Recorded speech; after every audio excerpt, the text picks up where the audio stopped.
चलिए, तो good evening to all of you. सभी को गुड इवनिंग। गुड इवनिंग को हिंदी में क्या बोलते हैं? शुभ संध्या।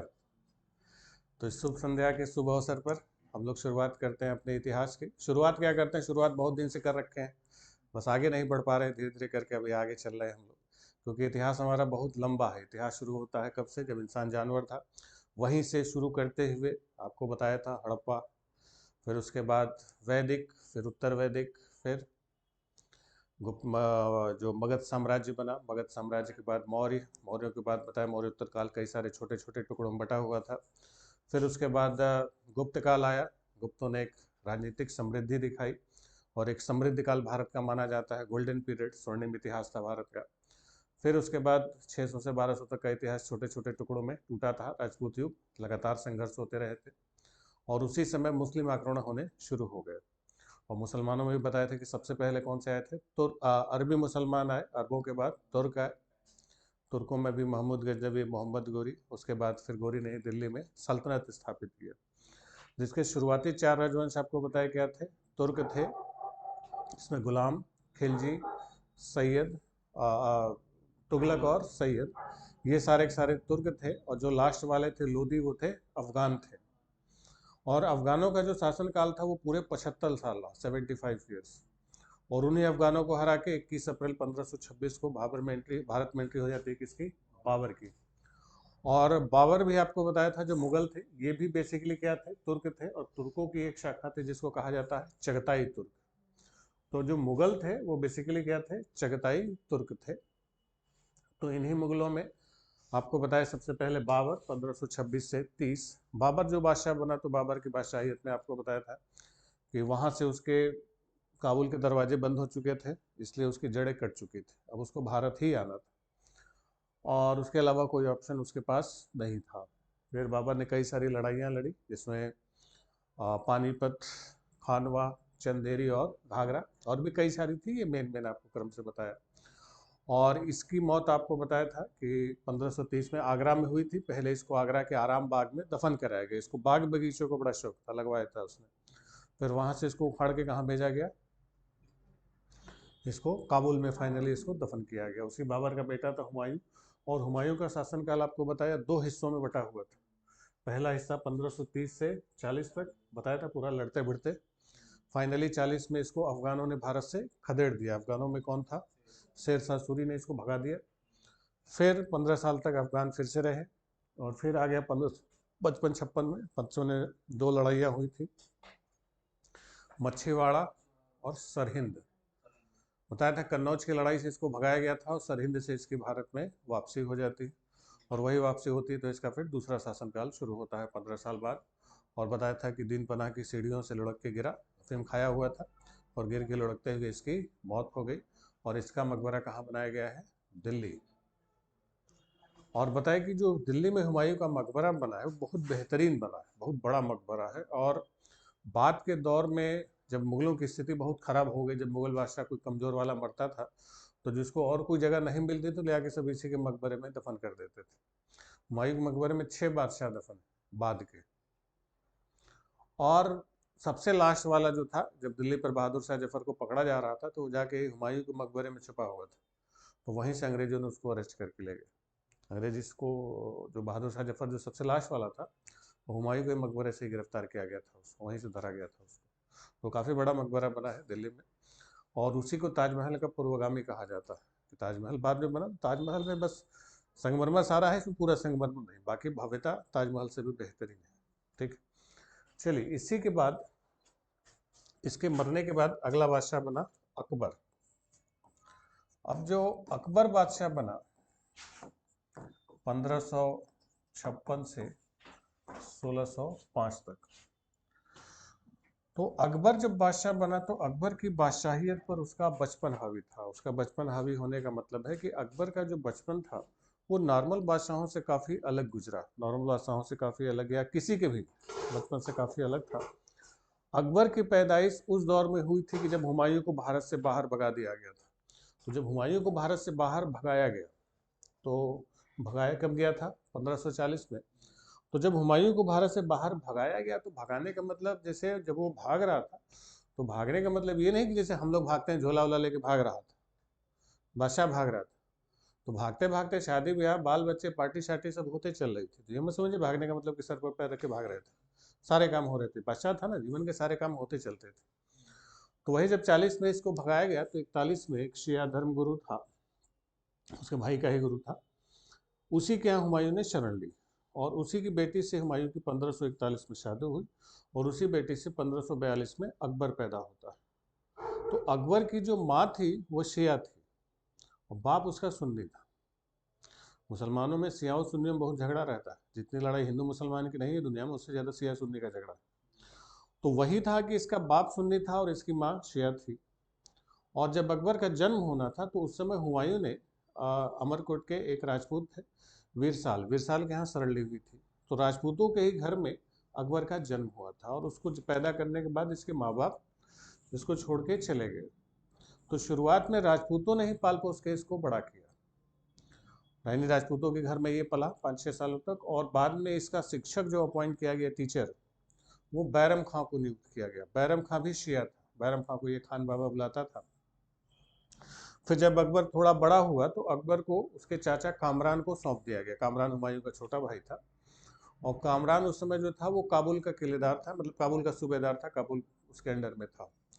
तो राजपूतों ने उसको कामरान के पास भेज दिया, हुमायूं के भाई छोटे भाई के पास। फिर बाद में हुमायूं और कामरान का झगड़ा हो गया। फिर कामरान ने के काबुल किले पर हुमायूं ने हमला कर दिया। तो जब कहा जाता है कि जब हुमायूं की तोपें काबुल किले पर गोला बरसा रही थी तो उस किले के अंदर खुद उसका अपना बेटा अकबर मौजूद था।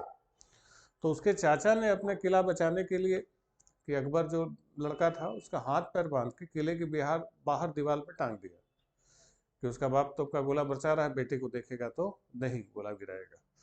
तो चाचा ने अपनी जान बचाने के लिए उस बच्चे का हाथ पर बांध के टांग दिया, और जबकि इसका बाप भी रुका नहीं, लगातार गोले बरसते रहे थे। ठीक है। तो बचपन से ही ये सारी चीजें देख रहा था, हिंदू मुसलमान शिया सुन्नी, इन चीजों से बचपन से ही बहुत ऊपर उठ चुका था। उसको पता था कि सब सत्ता का खेल है, धर्म जाति ये सब कुछ नहीं होता, सब गद्दी का खेल है। ठीक है। तो इसीलिए इसकी नीतियों पर इसका बचपन हावी था। अकबर ऐसा इसलिए बना कि उसका बचपन बहुत खराब था। और इवन जब ये मुगल बादशाह बना उस समय स्थिति हालत और खराब थी मुगलों की, कि जब जनवरी 1556 में सीढ़ियों से गिर के जब हुमायूं की मौत हुई तो उस समय अकबर जो था वो पंजाब में था। मुगलों की मुख्य सेना पंजाब में थी, और अफगान अभी भी थे, अफगानों से लड़ाई चल रही थी। और इधर दिल्ली से खबर आई कि बादशाह मर गया, सीढ़ी से गिर के मर गया अचानक से। अकबर के साथ अकबर क्या लड़ाई लड़ रहा था, 13.5 साल का था उस समय, बैरम खां ही में लड़ाई लड़ रहा था। तो लड़ाई के मैदान के बाहर ही ईंटों का सिंहासन सजाया गया, और ईंटे के सिंहासन पर अकबर को बिठा के उसकी ताजपोशी की गई 13.5 साल में। सोचिए, ईंटों के सिंहासन पर उसको ताज पहनाया गया। और जल्दी जल्दी लड़ाई खत्म करके ये लोग वापस लौटे किधर, दिल्ली की तरफ, कि चल के दिल्ली कब्जा किया जाए, नहीं तो देर हो जाएगी। लेकिन तब तक इधर बिहार बंगाल और पूर्वी उत्तर प्रदेश के जो अफगान थे वो दौलत शाह सूर के नेतृत्व में फिर से इकट्ठा होते हैं, और उसी दौलत शाह सूर का सेनापति था हेमू। हेमू को दौलत भेजता है दौलत खां, और हेमू अपनी सेना लेके आगे बढ़ता है, और पहले आगरा और फिर दिल्ली जीत लेता है। यानी मुगलों की मुख्य सेना अभी पंजाब से वापस लौट रही थी, उससे पहले ही आगरा और दिल्ली फिर से हेमू के कब्जे में आ जाती। हेमू हालांकि जात से बनिया था, रेवाड़ी का बनिया था, लेकिन उसने क्या किया था कि दिल्ली पर कब्जा करने के बाद खुद को सम्राट घोषित कर दिया, विक्रमादित्य की उपाधि धारण की। हालांकि वो अफगानों के सेनापति था। ठीक। अब यानी अकबर अभी सेना के साथ लौट रहा है कहाँ से, पंजाब से, और इधर दिल्ली पर कब्जा हो गया किसका, फिर से अफगानों का कब्जा हो गया, यानी मुगलों के हाथ से सत्ता फिर निकल गई। और हेमू फिर दिल्ली से आगे बढ़ा, और मुगलों की जो मुख्य सेना लौट रही थी पंजाब से अकबर के नेतृत्व में, उससे उसका घेरा डाला। और अकबर के दिल्ली पहुंचने से पहले ही एक संघर्ष हुआ, लड़ाई लिख सकते हैं, 5 नवंबर 1556, पानीपत द्वितीय युद्ध, पानीपत का दूसरा युद्ध। तो पानीपत का पहला युद्ध आपको बताया था 21 अप्रैल 1526 को हुआ, और पानीपत का दूसरा युद्ध कब हुआ, 5 नवंबर 1556। किसके किसके बीच हुआ, अकबर और हेमू के बीच, अकबर और हेमू के बीच।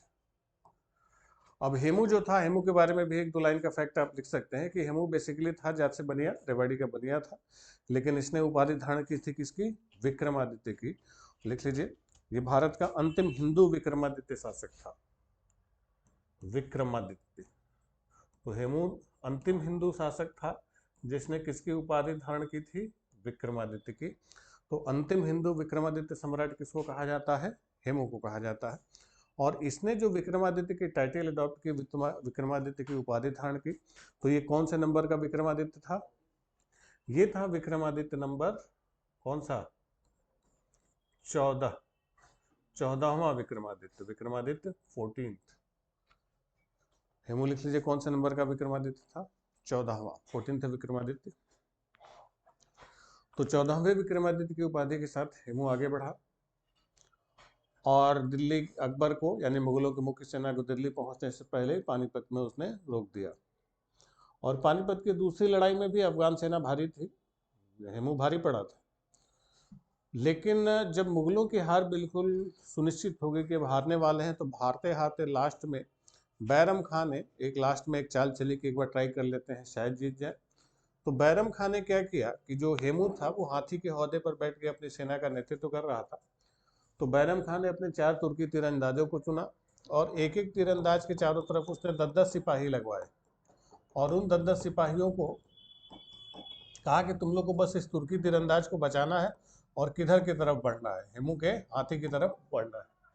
यानी एक तीरंदाज के चारों तरफ 10 सिपाही, उन सिपाहियों की ड्यूटी क्या थी कि बस इस तीरंदाज को बचाते हुए किधर लेके जाना है, हेमू की तरफ से। चारों तरफ से उसने सिपाही छोड़े, उन सिपाहियों ने फिर तीरंदाजों को लेके आगे बढ़ना शुरू किया। तुर्की तीरंदाजों ने बहुत तीर चलाया, उसी में एक तीर जाके हेमू की आंख में लगा। कहानी आपने सुनी होगी बचपन में, तो वही हेमू की आंख में तीर लगा तो घायल होकर हाथी के हौदे से नीचे गिरा और इसको पकड़ के खींच के ये सब मैदान से बाहर ले गए। तो जैसे ही हाथी का हौदा खाली देखा, अफगानों के पांव खड़ गए और वहां से भगदड़ मची, वो भाग खड़े हुए। तो समझ लीजिए कि ये पानीपत की जो दूसरी लड़ाई थी, ये मुगल हारी हुई लड़ाई जीते थे, बैरम खां की साजिश की वजह से जीत गए। फिर हेमू को पकड़ा गया, अकबर के सामने रखा गया कि इसका सर काटा जाए और गाजी की उपाधि ली जाए। लेकिन अकबर बच्चा था, तो फिर बैरम खान ने ही एक झटके में हेमू का सर धड़ से अलग कर दिया।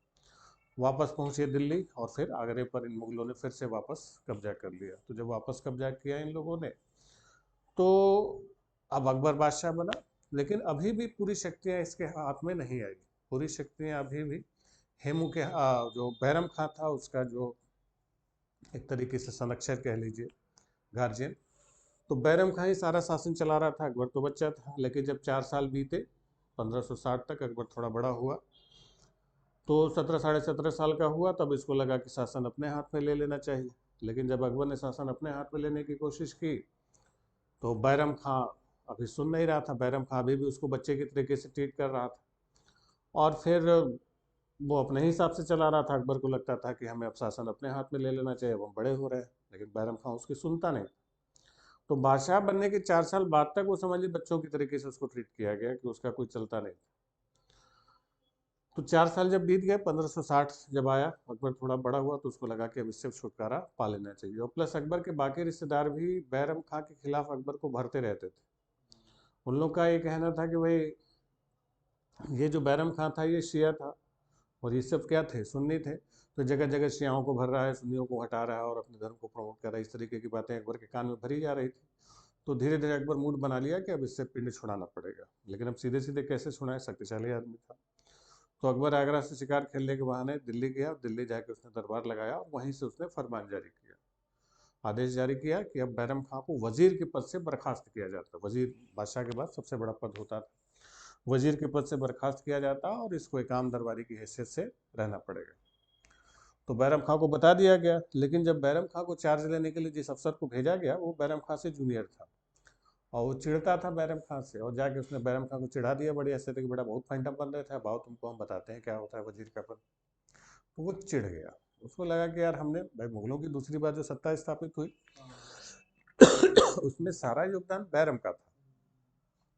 तो उसको लगा कि हमने मुगल साम्राज्य के लिए इतना कुछ किया और हमारे साथ ये हो रहा है। तो उसने पंजाब में अपना एक खजाना छुपा रखा था। तो पंजाब के अपने खजाने की तरफ वो धीरे धीरे करके बढ़ने लगा कि पहले पहले अपना पैसा इकट्ठा किया जाए, फिर बाद में जो होगा देखा जाएगा। तो इधर अकबर को बताया गया कि बैरम ने विद्रोह कर दिया है। तो फिर अकबर ने एक बड़ी सेना भेजी और कहा कि उसको पकड़ के ले आओ। तो फिर एक छोटा सा तिलपत का युद्ध हुआ था और उसने बैरम खां को पराजित किया और बेड़ियों से जकड़ के अकबर के सामने दिल्ली में लाया गया। तो जब अकबर के सामने उसको लाया गया तो अकबर का, क्योंकि वो गुरु था बचपन से, वही उसके साथ था, सब कुछ उसने बैरम नहीं सिखाया था उससे, तो फिर अकबर थोड़ा इमोशनल होता है, बेड़ियों से उसको मुक्त कराया जाता है और बिल्कुल नहीं इमोशनल डायलॉग बाजी होती है कि कैसे क्या होगा आप बताइए। तो फिर उसने कहा कि ठीक है चलिए छोड़ देते हैं, सारे गुनाह माफ़, लेकिन अब आप यहाँ पर दरबारी की हैसियत से नहीं रहेंगे, आप या तो दक्कन का कोई सूबा ले लीजिए या हज यात्रा पर जाना चाहे तो वो कर सकते हैं, यहाँ नहीं रहने दिया जाएगा आपको। तो उसने हज यात्रा का ऑप्शन चुना कि ठीक है हम हज यात्रा करें, बोले ठीक है हज यात्रा जाते हैं। तो हज के लिए उस समय गुजरात से जहाज़ें जाती थी, तो ये अपने परिवार के साथ गुजरात गया कि वहाँ से जहाज़ पकड़ के आगे जाए, ये अकबर ने व्यवस्था करा दी। तो जब ये गुजरात पहुंचा तो गुजरात में अभी भी अफगान मौजूद थे, उसी से में एक अफगान सरदार उसको मिला जिसके बाप की हत्या बैरम खान ने मच्छीवाड़ा की लड़ाई में की थी। मच्छीवाड़ा की लड़ाई बताया था 1555, जिसमें मुगल और अफगान थे। तो मच्छीवाड़ा की लड़ाई में बैरम खान ने एक अफगान सरदार को उसके बेटे के सामने कत्ल कर दिया था, उसका हत्या कर दी थी। वही बेटा मिल गया उसको गुजरात में, बेटा हमारे सामने हमारे बाप का कत्ल किए थे, तुम्हारे बेटे के सामने तुमको मारेंगे, बेटे को छोड़ देंगे। तो गुजरात में जिस अफगान सरदार को उसने पंजाब में मारा था, उसी का बेटा मिला उसको गुजरात में, और उसने बैरम के बेटे के सामने उसकी हत्या कर दी और बेटे और परिवार को छोड़ दिया था। तो जो उसने किया था घूम के उसी के सामने आया। तो उसकी हत्या हुई जब अफगानों ने की, तो इस बात की सूचना दिल्ली में अकबर को मिली, तो अकबर ने उसके परिवार को वापस बुलाया दरबार में, और परिवार के साथ उसने अच्छा सलूक किया, और उसकी बीवी से अकबर ने खुद ही शादी कर ली। सलीमा से अकबर ने खुद शादी की, और उसके बेटे को अपने दरबार में बहुत अच्छा ओहदा दिया और अपने नवरत्नों में शामिल किया, और उसको खाने खाना की उपाधि दी। आपने सुना होगा अब्दुल रहीम खाने खाना। तो जो रहीम के दोहे आप सुनते हैं, वो यही रहीम था जो बैरम खां का बेटा था। तो बैरम खां से पिंड छूटा इसका। अब बैरम खां से पिंड छूटा तो अभी भी अकबर पावर हाथ में नहीं ले पाता है। अब सत्ता चली किसकी? अकबर के रिश्तेदारों की, जिसमें उसकी धाय माँ थी महामनगा। महामनगा और उसका बेटा था अधम खां।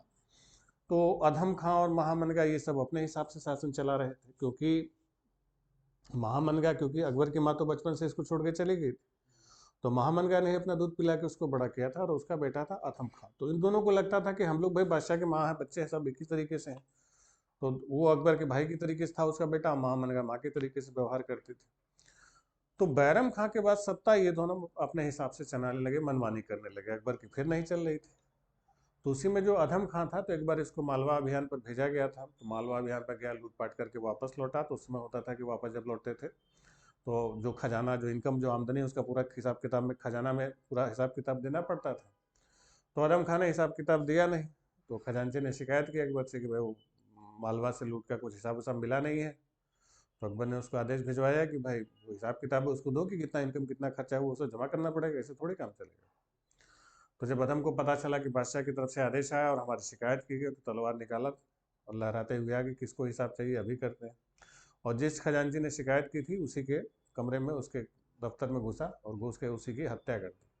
और वही उसके खून से सली हुई तलवार ले आके लहराते हुए निकला कि और किसको किसको हिसाब चाहिए बताओ अभी देते हैं तुरंत। लंबा लंबा डायलॉग देना शुरू कर दिया, अब छोड़ेंगे नहीं किसी को, बादशाह के बराबर इतनी हिम्मत, इतनी जुर्रत कि हमारा हिसाब लेगा कोई, अभी ठीक करेंगे इसको, किसको किसको चाहिए। तो शाम को यही 3:30-4 बजे का समय था, अकबर छत पे टहल रहा था, पूछा क्या हुआ, कहाँ हल्ला गुल्ला चल रहा है। तो बताया कि उसने जो है कि खजांची को मार दिया, कह रहा है कि हम बादशाह से कम नहीं हैं, हम हिसाब नहीं देंगे किसी को। तो बोला उसको ले आओ पकड़ के। तो सिपाही सब गए, उसको आदम खां को धर पकड़ के ले आए, और वो भी मान नहीं रहा था, अभी कूद फांद मचाए हुए था, लंबा लंबा डायलॉग दे रहा था। और अकबर के बगल में उसकी माँ खड़ी थी। अकबर देखा जब ऐसा नहीं मार रहा है, तो उसने कहा कि ऐसा करो, इसको छत से उठा के नीचे फेंक दो। तो उसी की माँ के सामने उसके जवान बेटे को उसने छत से उठा के नीचे फेंकवा दिया। उसने बोला कि देखो जिंदा है कि मर गया। तो सिपाहियों ने झांक के देखा तो बोला जिंदा है, बोले ले आओ उसको पकड़ के। फिर ले आया गया, बोला इसको फिर फेंको उठा के, दोबारा फेंका के, बोला अब जिंदा है कि मर गया, बोले हिल तो नहीं रहा है लेकिन सांसें चले, बोले फिर ले आओ उसको। तो जब उसकी माँ के सामने उसको जवान बेटे को छत से उसने पटक पटक के जिंदा, पटक पटक के निर्दयता पूर्वक कत्ल करवाया, उसी सदमे से उसकी माँ मर गई, कुछ बोली नहीं उसके बाद। जब इतनी भयानक तरीके से उसने निर्दयता पूर्वक हत्या करवाई, तब तब अकबर के सभी रिश्तेदारों को पता चल गया कि वो बड़ा हो गया। उसके बाद फिर किसी ने अकबर को कोई सलाह नहीं दी, फिर वो अपने हिसाब से निर्बाध रूप से शासन चलाता रहा। तो पूरा इसका बहुत गड़बड़ हाला चला। तो बादशाह बनने के बाद भी आप लिख सकते हैं 1556 से 60, 1556 टू 60, 1556 से 60 तक। बैरम खां की सर्वोच्चता का काल, सुप्रीमेसी ऑफ बैरम खां। बैरम खां की सर्वोच्चता का काल, सुप्रीमेसी ऑफ बैरम खां। फिर 1560 से 62 तक उसको पर्दा शासन बोलते हैं, हरम की महिलाओं का शासन था, या माहम अनगा का शासन। माहम अनगा वो उसकी धायमा थे। तो महामनगा का शासन चल रहा था। पर्दा शासन कई जगह किताबों में पर्दा शासन या पेटीकोट गवर्नमेंट बेस को कहा जाता है। तो पहले बैरम खां से पिंड छुड़ाया, फिर जब अदम खां की हत्या करवाई तब फिर उसकी माँ भी मर गई। तब जाके 62 में पूरी पावर ताकत अपने हाथ में लेता है, तब बादशाह बनता है। बादशाह तो बन गया था लेकिन पावर हाथ में नहीं आई थी। अब इसके बाद फिर अपने हिसाब से वो नीतियाँ चलाता है। अब अपने हिसाब से क्या चलाता है कि वो देखता है कि भाई वो सभी धर्मों को वो देख चुका था, तो इसलिए बहुत सारे नियम कानून उसने ऐसे बनाए, आदेश जारी की जो धर्मों में भेदभाव को खत्म करने वाले थे। सबसे पहला उसने काम किया कि पहले क्या होता था कि जी दो राजाओं के बीच लड़ाई हुई, तो जो राजा पराजित हुआ हत्या हो जाती थी, जो घायल सिपाही होते थे उनको कत्ल कर दिया जाता था, और जो ठीक ठाक सिपाही तंदुरुस्त पकड़े जाते थे उनको गुलाम बाजार में बेच देते थे सब। तो ये इसने मना कर दिया कि भाई अब गुलाम बना के सिपाहियों को नहीं बेचा जाएगा। तो सबसे पहला जो उसने आदेश जारी किया था वो दास प्रथा की समाप्ति की थी। देख सकते हैं, दास प्रथा की समाप्ति, एंड ऑफ स्लेवरी, दास प्रथा की समाप्ति। फिर इसने क्या किया कि पहले आपको जजिया बताया था कि जजिया जो लगता था, जजिया कर को भी इसने समाप्त कर दिया। जजिया कर क्या किया, समाप्त कर दिया। जजिया कर समाप्त कर दिया। तीर्थ यात्रा कर की समाप्ति, एंड ऑफ पिलग्रिम टैक्स। तीर्थ यात्रा कर की समाप्ति। तो ये सब शुरुआती काम किसके थे, अकबर के थे। ये क्या करता था कि जिस राजा से लड़ाई लड़नी होती थी उस राज्य का घेरा डाल के बैठ जाता था, और पहले उसको ऑफर देता था कि हमारी अधीनता अगर स्वीकार कर लोगे तो राजा को मारा काटा नहीं जाएगा, सेना छीना नहीं जाएगा, आपका राज्य आपको वापस कर दिया जाएगा, बस आप एक निश्चित मात्रा में हमें टैक्स देते रहिए, और जिस सैनिक अभियान पर कहा जाए उस सैनिक अभियान पर आपको अपने घुड़सवार भेजने होंगे, और इसके बदले में आपका अगर कोई करीबी रिश्तेदार है, बेटा है या भाई है, तो उसको मुगल दरबार में ओहदा पर रखा जाएगा और उसके बदले में उसको वेतन सैलरी मिलेगी। ठीक, और आपका राज्य आप अपने हिसाब से चला सकते हैं, बाकी सारी व्यवस्थाएं आपकी इंडिपेंडेंट रहेंगी। और अगर ऐसे भरोसा नहीं है, लोग वैसे तो भरोसा करते नहीं, रिश्तेदारों पर ज़्यादा भरोसा करते हैं, तो लड़के वड़के एक्स्ट्रा हो तो शादी करने को भी तैयार रहता था, तो उसने थोक के भाव में शादियाँ की, रिश्तेदारों पर ज़्यादा भरोसा होता है। तो जिस राजपूत राजा ने उसकी अधीनता स्वीकार कर ली, जैसे सबसे पहले कछवाहा राजा थे भारमल, भारमल ने सबसे पहले अकबर की अधीनता स्वीकार की, तो भारमल का राज्य उसको वापस कर दिया, और उन्हीं के बेटे थे भगवान दास और पोते थे मान सिंह, उनको अपने दरबार में अच्छे ओहदे पर रखा, और उन्हीं की बेटी थी हरखाबाई, जिससे अकबर ने खुद शादी की, जो बाद में फिल्मों में जोधाबाई के नाम से प्रसिद्ध हुई। फिल्मों में जोधाबाई एक्चुअली जहांगीर की वाइफ थी, जोधाबाई अकबर की वाइफ नहीं थी, जोधाबाई जहांगीर की वाइफ, तो फिल्मों की वजह से पॉपुलर हो गया जोधा अकबर, नहीं तो वो हरखाबाई था जिसे जोधा के नाम से जाना जाता है, तो उससे उसने शादी की। और जिस राजपूत राजा ने अकबर की अधीनता नहीं स्वीकार की तो उसके खिलाफ उसने तगड़ा सैनिक अभियान छेड़ा, जैसे मेवाड़ के शासक थे राणा प्रताप। तो राणा प्रताप ने अकबर की अधीनता स्वीकार करने से मना कर दिया, तो राणा प्रताप के खिलाफ उसने सेना भेजी। और कौन सी लड़ाई लड़ी गई थी राणा प्रताप से, हल्दी घाटी का युद्ध, 1576, हल्दी घाटी।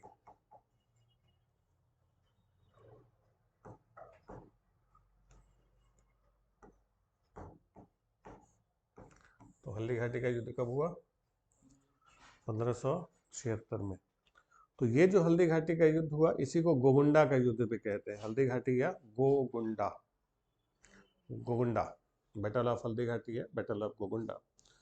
तो ये जो हल्दी घाटी और या गोगुंडा का युद्ध था, यहाँ भी अकबर ने होशियारी दिखाई कि जहाँ एक तरफ मुगलों की सेना का नेतृत्व कर रहे थे, अरे राजपूतों की सेना का नेतृत्व कर रहे थे राणा प्रताप, मुगलों की सेना का नेतृत्व इसने सौंप दिया मान सिंह को। मान सिंह जो कि खुद में राजपूत थे और राणा प्रताप के रिश्तेदार थे। महाराणा प्रताप की सगी बुआ के बेटे थे मान सिंह, दोनों फुफेरे भाई थे। तो उसका सीधा संदेशा ये था कि मेवाड़ की जनता ये न सोचे कि मुसलमान आ रहे हैं। सीधा उसका कहना था कि एक बड़े राजा की लड़ाई एक छोटे राजा से, तो अगर छोटे राजा को रहना है तो बड़े राजा से मिलकर रहना होगा। ठीक।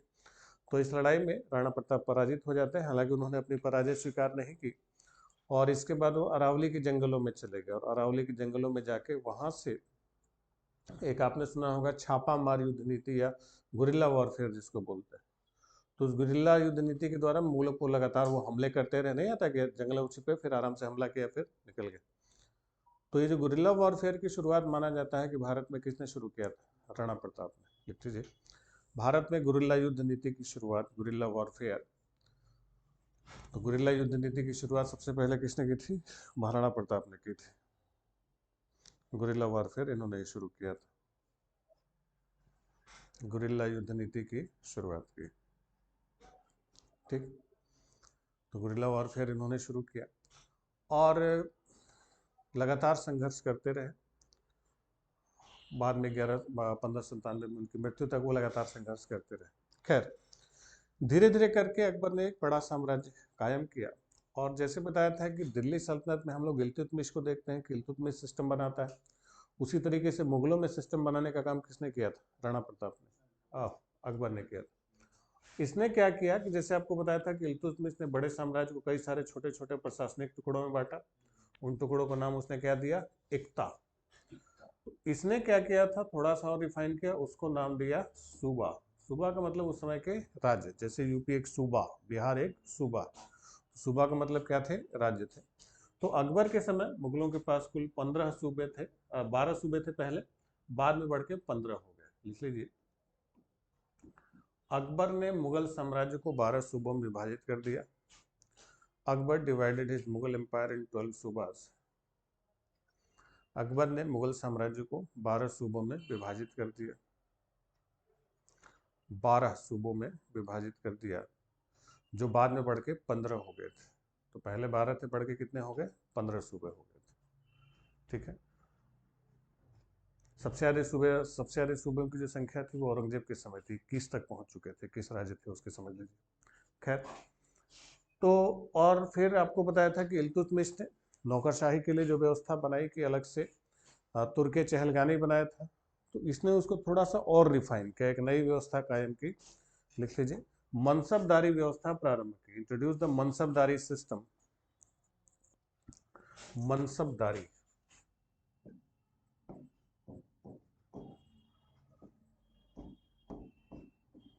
तो मनसबदारी व्यवस्था किसने शुरू की थी, अकबर ने। अब ये मनसब क्या होता है, तो मनसब में ये क्या करता था कि जैसे आज होता है कि आप देखिए एक रैंक होता है, स्टेटस होता है, उसी रैंक के अकॉर्डिंग क्या मिलती है, सैलरी मिलती है, पावर्स उसी के हिसाब से होती है। तो वही इसने रैंक और सैलरी वाली व्यवस्था बनाई। इसने क्या किया कि दो व्यवस्थाएं होती थी, एक को कहा जाता था जात और दूसरा होता था सवार। तो जात का मतलब उसका स्टेटस होता था, जैसे किसी को दे दिया 1000 की जात, ये उसका रैंक हो गया मनसबदार का, और उसी के अकॉर्डिंग उसको घुड़सवार दिए जाते थे। मान लीजिए कि उसको 500 का घुड़सवार दे दिया गया, 1000 ही घुड़सवार मान लेते हैं। ठीक। तो उसको 1000 घुड़सवार दे दिया जाएगा और इसी घुड़सवारों के मल्टीपल में सैलरी मिलती थी। जैसे इसके समय रेट था कि एक घुड़सवार का 216 रुपया लोग देते थे, 200 रुपया मान लेते हैं। तो एक घुड़सवार का 200 रुपया, तो 1000 घुड़सवार का कितना हो गया, 2 लाख रुपया हो गया। तो उस मनसबदार को वो 2 लाख रुपया देगा उस महीने में, उस 2 लाख रुपया में उसको 1000 मनसबदार, 1000 घुड़सवार हमेशा तैयार रखने हैं, खिला पिला के, वर्दी हथियार के साथ, घोड़े के साथ, बिल्कुल ट्रेनिंग के साथ। जिसकी जैसी क्षमता होती थी, कोई 1000 वाला था, कोई 500 वाला था, कोई 200 वाला था, कोई 100 वाला था, कोई 50, 30, जिसकी जैसी क्षमता थी वैसा स्टेटस था और उसी के अकॉर्डिंग घुड़सवार दिए जाते थे, उसी के मल्टीपल में सैलरी होती थी। ठीक। तो इससे क्या होता था कि लोगों की योग्यता के हिसाब से वो देता था, मिलता था लोगों को मनसब। तो इससे बादशाह को बार बार घुड़सवारों को ट्रेनिंग देना, इस सब की व्यवस्था नहीं करनी पड़ती थी। वो लोग खुद अपना ट्रेनिंग करके तैयार रखते थे। बस सैनिक अभियान पर जाना होता था तो बस खबर दे दी जाती थी कि फला फला जात सवार के लोग इकट्ठा हो जाए। वो लोग इकट्ठा होते थे और ये किसी को भी सेनापति बना देते थे। मुगलों की एक और बड़ी अजीब बात रही, या अच्छी बात आप कह लीजिए, कि इन्होंने कभी कोई परमानेंट कमांडर इन चीफ नहीं रखा, तो स्थायी सेनापति किसी को नहीं रखा। हमेशा ये चेंज करते रहते थे। जैसे अलग अलग अभियानों पर अलग अलग जाते थे, कि जैसे बताया कि मेवाड़ के लिए उसने किसको भेजा, राणा मान सिंह को भेजा, तो कहीं खुद चले गए, तो कहीं सलीम को भेज दिया, तो कहीं टोडरमल को भेज दिया, तो कहीं बीरबल को भेज दिया, सब जगह अलग अलग। ठीक है, एक परमानेंट नहीं होता था। तो इससे क्या हुआ कि जो मुगलों की सेना थी वो हमेशा बादशाह के प्रति राजभक्त बनी रही। सेना ने कभी विद्रोह नहीं किया। जैसे आपको मौर्य काल पढ़ा रहे थे, तो मौर्य काल में क्या था कि एक सेनापति था पुष्यमित्र शुंग। अब एक सेनापति हमेशा सेना के साथ रहेगा, तो राजा और सेना के बीच में कौन आ गया? सेनापति। तो सेना हमेशा सेनापति को देख रही है, तो सेना किसके प्रति लॉयल हो जाएगी? सेनापति के प्रति। जरा भी रहेगा फायदा उठा लेगा। तो इसलिए जब पुष्यमित्र शुंग ने राजा की हत्या की तो सेना के सामने की, सेना ने कुछ नहीं किया, कोई विद्रोह की स्थिति नहीं, क्योंकि सेना राजा को जानती ही नहीं, वो तो सेनापति को देख रही 24 घंटे। ये गलती मुगलों ने कभी नहीं की, किसी को सेनापति रखा ही नहीं, हमेशा अलग अलग भेजते थे, ताकि सेना किसी एक के प्रति लॉयल ना हो, सीधे वफादारी बादशाह के प्रति हो। ठीक है, तो इस तरीके से करके अकबर ने एक बड़ा साम्राज्य स्थापित किया, शासन स्थापित किया। अकबर को धर्म कर्म में भी बड़ी रुचि थी, और अपने धर्म कर्म के लिए वो देखता है, क्योंकि बचपन से सभी धर्मों को ये देख चुका था। तो इसलिए इसने सोचा कि क्यों ना, और सभी धर्मों में वो देखता है कि कुछ अच्छी और कुछ बुरी बातें, तो क्यों ना कोई ऐसा धर्म चलाया जाए जिसमें कोई बुराई न हो। तो सभी धर्मों की अच्छी अच्छी बातों को मिला के इसने एक नया धर्म चलाने की सोची, और एक नए धर्म की स्थापना की, जिसको कहा जाता है दीन-ए इलाही। तो दीन-ए इलाही या तौहीद-ए इलाही बोलते हैं। तो इस दीन-ए इलाही या तौहीद-ए इलाही में सभी धर्मों की अच्छी अच्छी बातों को मिला के बनाया गया था। कुछ ज़्यादा ही अच्छा हो गया तो इसलिए नहीं चल पाया। खाली अच्छी चीज़ें खाएंगे तो फिर काम नहीं चलेगा, खाली जो आपको पसंद हो वही खा के तो ज़िंदगी काटेंगे नहीं।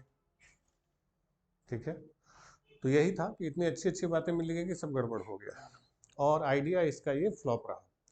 ज़्यादातर लोगों ने, जिन्होंने दीन इलाही स्वीकार किया, तो उसमें ज़्यादातर मुसलमान थे। हिंदुओं ने बिल्कुल सिरे से खारिज किया, और ख़ास तौर पर हिंदू सरदारों ने तो बिल्कुल मना कर दिया। ठीक है, खुद इसके साले मान सिंह को जब कहा गया कि दीन इलाही को स्वीकार कर लो, तो मान सिंह ने मना कर दिया कि भाई हमारा धर्म पहले से बहुत बड़ा है, नया धर्म की जरूरत नहीं। दीन इलाही को स्वीकार करने वाला इकलौता हिंदू कौन था? बीरबल। लिख सकते हैं इस फैक्ट को कि बीरबल दीन इलाही का एकमात्र हिंदू अनुयायी था। Birbal was the only Hindu follower of दीन इलाही। तो दीन इलाही का इकलौता हिंदू अनुयायी कौन था? बीरबल। और बीरबल का असली नाम क्या था?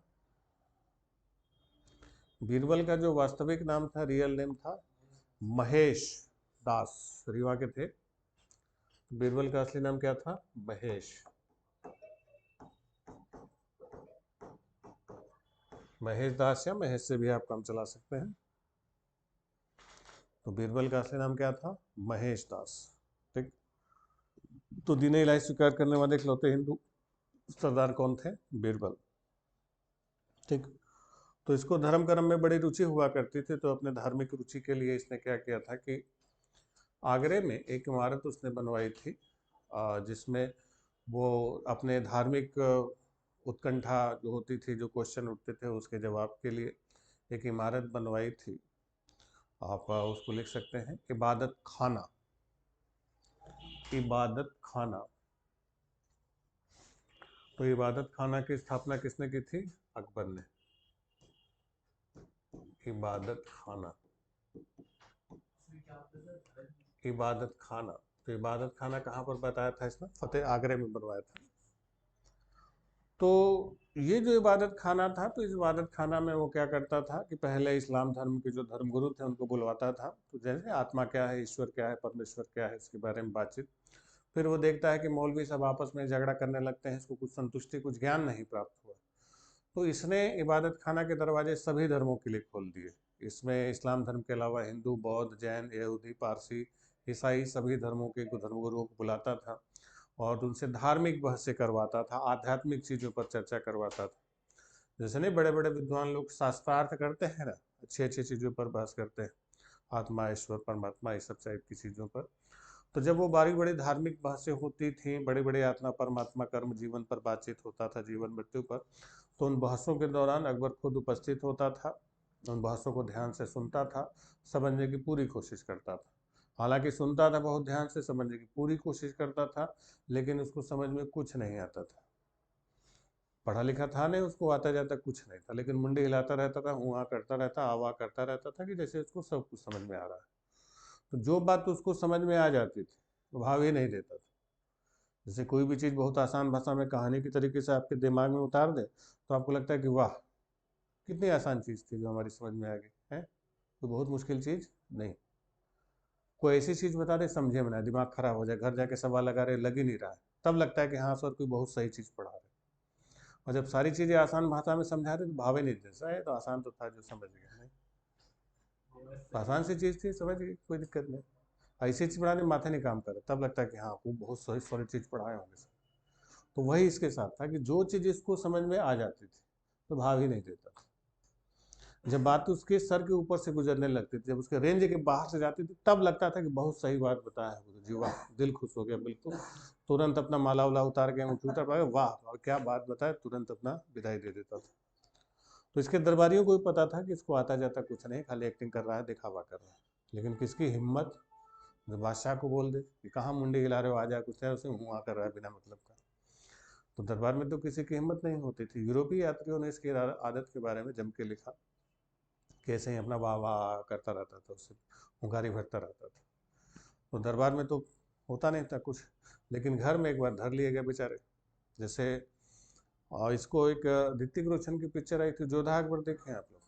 तो उसमें भी इसकी इस आदत के बारे में बताया गया है कि इसकी एक जो वाइफ थी जोधाबाई, हालांकि झरकाबाई थी, तो दिखाया गया है कि इसकी मोहब्बत में उर्दू लिखना सीखते हैं और उर्दू में इसके नाम की पेंटिंग तैयार करते हैं अपने हाथ से, कि आपकी मोहब्बत में हमने उर्दू लिखना सीखा है, और उर्दू में अकबर के नाम की पेंटिंग तैयार करते हैं। तो बादशाह को बताया जाता है कि बेगम ने आपके लिए एक बड़ा शानदार सा तोहफा बनाया। बताया गया, दिखाओ भाई क्या है।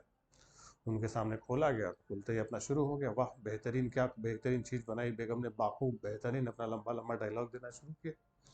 तो वो भी वहीं पीछे खड़ी थी, वो भी धीरे से बोल दी कि बादशाह एक बार पढ़ दे क्या लिखा है, तो सुकून मिल जाएगा थोड़ा सा। बोला इस चक्कर में मत पढ़ो, जो है बहुत बढ़िया है, बेहतरीन है, शानदार है, बाखूब बेहतरीन। तो भी राजपूतानी थी, डाउट हो गया कि कर क्या रहा है, अपना नाम ही नहीं पढ़ रहा है, कर रहा है बहुत बढ़िया चीज़ बनाया गया। तो पीछे पड़ गए, नहीं पढ़ के बताओ लिखा क्या है। तो जब बहुत ज़्यादा पीछे पड़ी, तब बेचारे को फिर मजबूरी में बताना पड़ा कि उसका मामला बिल्कुल क्या था, अंगूठा छाप था। अपना नाम तक वो लिख पढ़ नहीं सकता था। हमारे भारतीय इतिहास में सबसे अनपढ़ अगर कोई शासक रहा है तो कौन था? अकबर। लिखना छोड़िए, वो अपना नाम पढ़ तक नहीं सकता था। लेकिन उस अनपढ़ आदमी ने ऐसे ऐसे बहुत सारे काम किए जो बड़े बड़े पढ़े लिखे लोग नहीं कर पाते। हुमायूं पढ़ा लिखा था, मोहम्मद बिन तुगलक था। तो इसीलिए आपके पास केवल डिग्री होना ये आपके कैरेक्टर को नहीं दर्शाता, आपका समाज के प्रति क्या व्यवहार है, आप सोसाइटी को क्या दे रहे हैं, आपका एटीट्यूड कैसा है, ये आपको महान बनाता है। कि हमारे इतिहास का सबसे बड़ा अनपढ़ शासक, आपको बताइए, जिंदगी सबसे बर्बाद रही इसकी, बचपन सबसे गंदा बचपन इसी का रहा, इससे खराब किसी का नहीं था। लेकिन उस अनपढ़ आदमी ने ऐसा कुछ कर दिया कि लोग अभी तक याद करते हैं इसको। कोई डिग्री होना महानता नहीं कहलाते। खैर, ये भी हमारे राजाओं की सबसे खराब बीमारी इससे मरा था। बताए थे कि राजा हमारे ज़्यादातर कैसे मरते थे?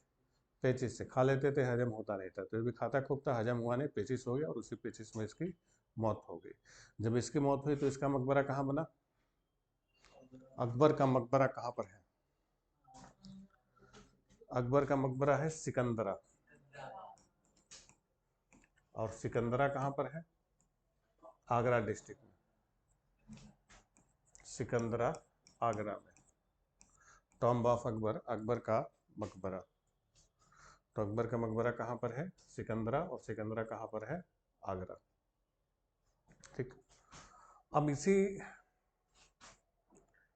अकबर के मौत के बाद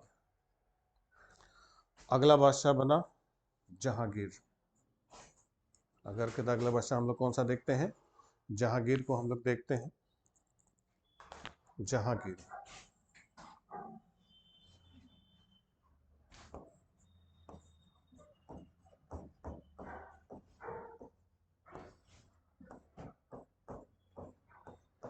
1605 से 1627 तक जहांगीर। ये जो जहांगीर था इसी का नाम था सलीम। इसी को किस नाम से जानते हैं? सलीम के नाम से जानते हैं।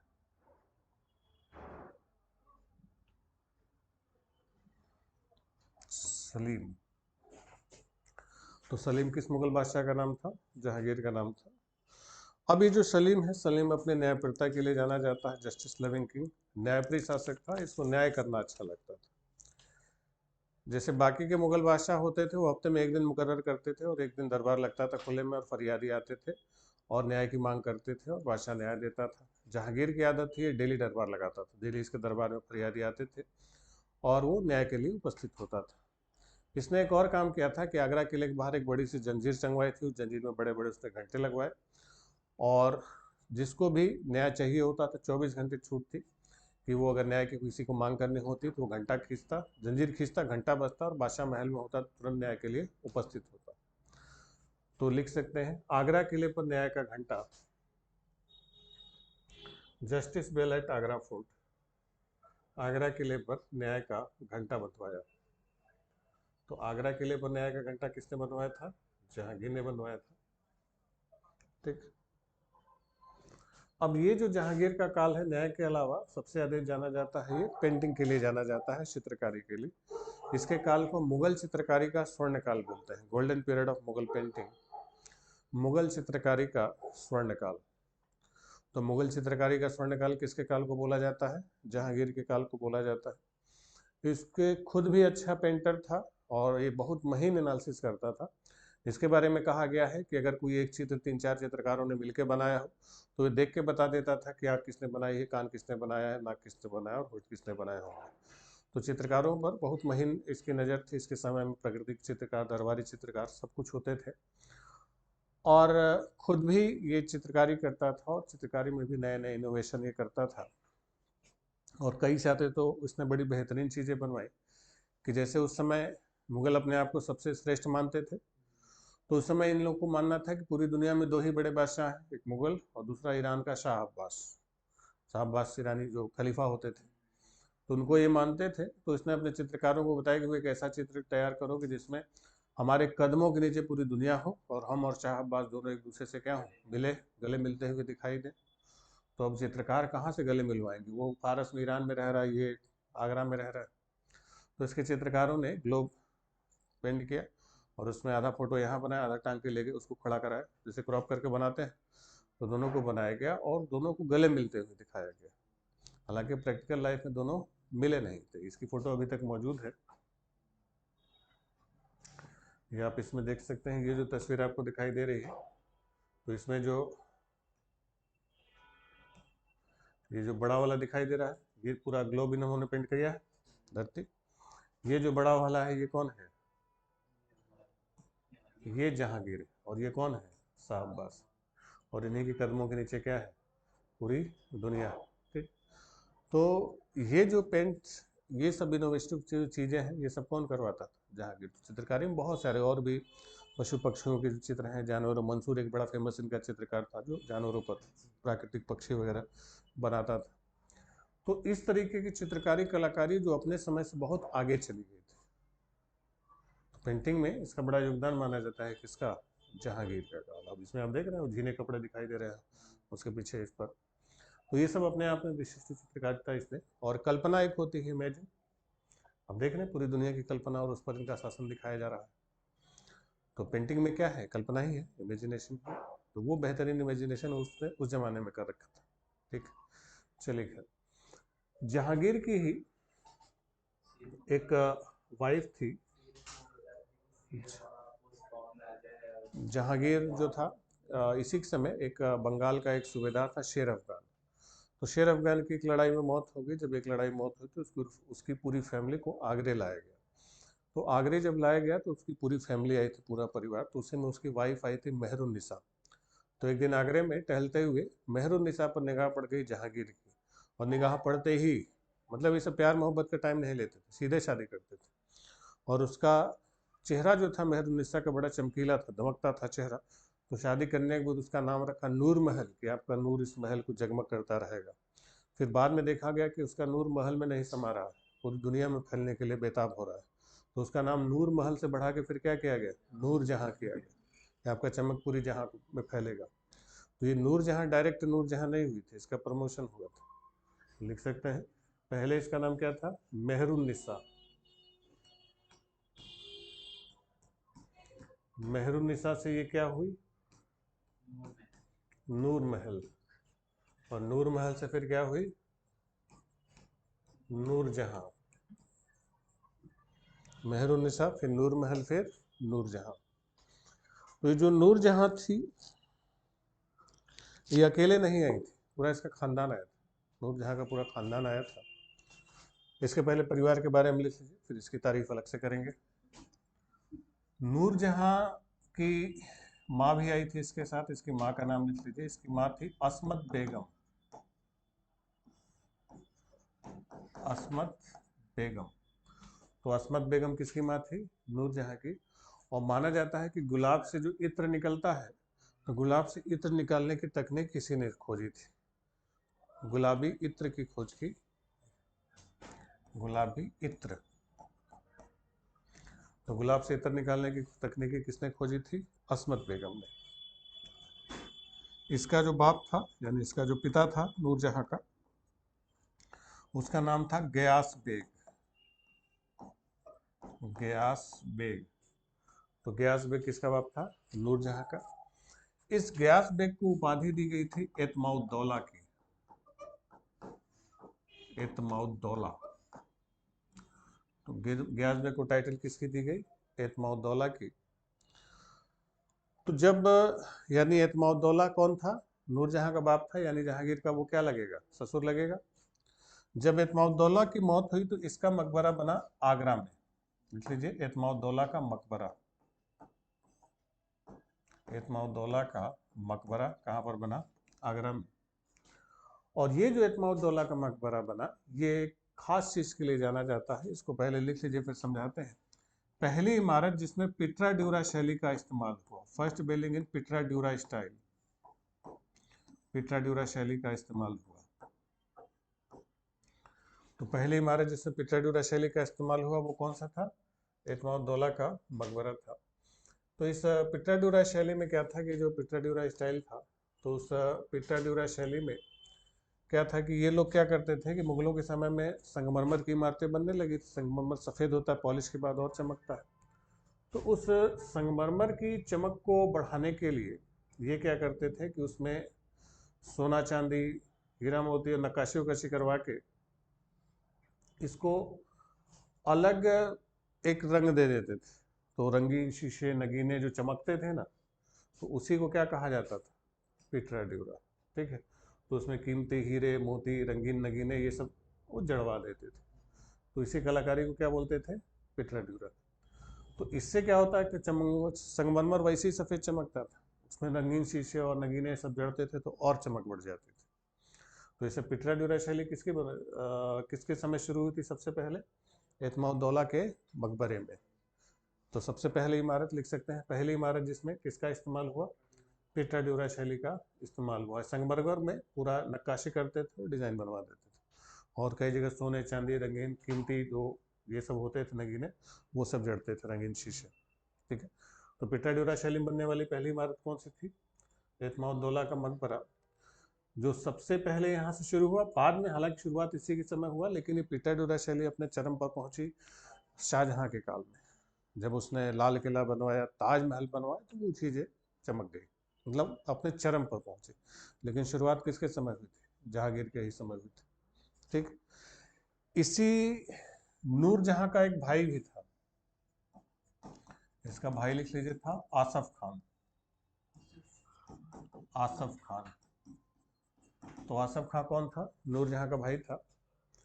इस आसफ खां को इन सबों ने वजीर बनाया था। मुगल साम्राज्य का क्या बन गया था? वजीर। तो आसफ खां को मुगल साम्राज्य में क्या बना दिया गया? वजीर। तो ये जो आसफ खां था, जिसको मुगल साम्राज्य में क्या बनाया गया? वजीर।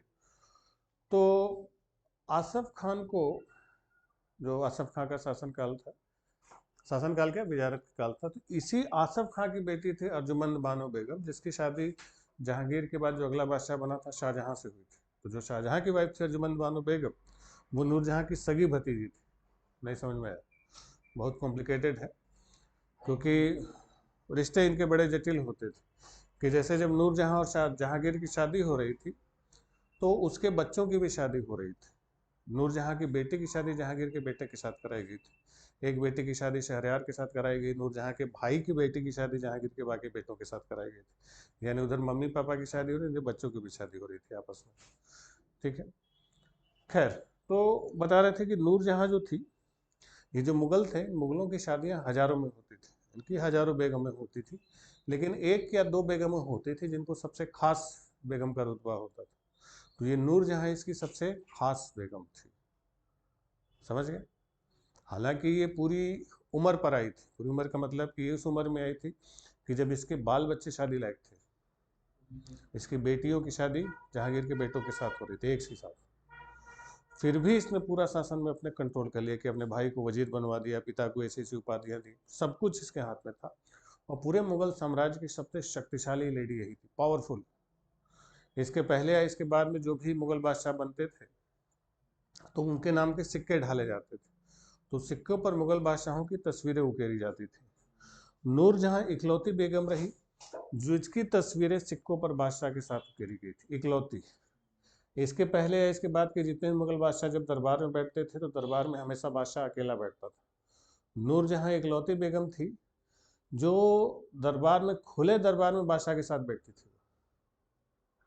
तो जहांगीर की इससे सबसे ज्यादा मोहब्बत थी।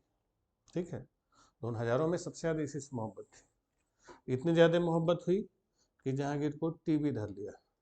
और उसी टीबी से, जैसे जब ये बीमार पड़ा, जहांगीर शराबी था, या इसके शराब खूब खाता पीता था, तो उसको ये फिर स्वास्थ्य लाभ के लिए, घुमाने के लिए कश्मीर लेके गई।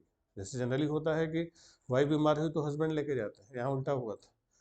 जहांगीर को उसकी बेगम टहलाने के लिए कश्मीर लेके गई थी। कश्मीर आप जाएंगे तो कश्मीर में कुछ है नहीं पहाड़ वहाड़ के अलावा, बाग बगीचे बहुत सा है। तो वहाँ पर जितने निषाद बाग वगैरह हैं, ये सब नूरजहां के लगवाए। तो वहीं से जब वो वापस लौट रहे थे, तो रास्ते में ही कश्मीर से लौटते समय जहांगीर की उसी टीबी से मौत हो गई। अभी पहुंचे नहीं थे ये लोग लाहौर तक या दिल्ली तक। तो फिर इसने क्या किया कि रास्ते में इसका पेट फड़वाया, ऑपरेशन करवाया, अतड़िया उसकी निकाल दी गई ताकि सड़े न लाश। और लेके काबुल गई, और काबुल में, अरे सॉरी, लेके लाहौर गई, और लाहौर में ही उसको दफन करवाया। इसका जो मकबरा है जहांगीर का, ये लाहौर में बना है। और उसको बनवाया किसने? नूरजहां। जनरली होता है कि वाइफ का मकबरा शौहर बनवाते हैं, इसके साथ उल्टा हुआ था। जहांगीर का मकबरा उसकी वाइफ ने बनवाया था। लिख सकते हैं जहांगीर का मकबरा, टॉम्ब ऑफ जहांगीर, जहांगीर का मकबरा। तो जहांगीर का मकबरा कहाँ पर है? शहादरा। शहादरा ध्यान रखिएगा, शहादरा दिल्ली में भी है, लेकिन ये कौन से शहादरे में है? लाहौर वाले शहादरे में। और इसको किसने बनवाया था? नूरजहां ने, बिल्ड बाय नूरजहां। तो जहांगीर का मकबरा नूरजहां ने तैयार किया था, और इसके लिए भी उसने खजाने से पैसा नहीं लिया था। अपना पर्सनल उसका जो पॉकेट खर्चा मिलता था, उससे पैसा पैसा बचा के उसने अपने शौहर का मकबरा बनवाया, और बादशाह के मरने के बाद तक ये जिंदा रही थी। ठीक है, तो मुगलों में सबसे पावरफुल लेडी कौन थी? नूरजहां। तो जब जहांगीर की मौत हुई, तो फिर अगला बादशाह कौन बना? शाहजहां। तो शाहजहां के बारे में हम लोग कल बातचीत करेंगे। आज के लिए हम लोग इतना ही रखते हैं। तो इन मुगलों का काल थोड़ा सा शान शौकत दिखावे वाला रहा, कि जब बड़ी बड़ी शो ऑफ की चीज़ें, दिखावे की चीज़ें हमें दिखाई पड़ती। ठीक है, अभी के लिए इतना ही रखते हैं। बने रहिए हमारे साथ, मिलते हैं अगली क्लास में। Thank you.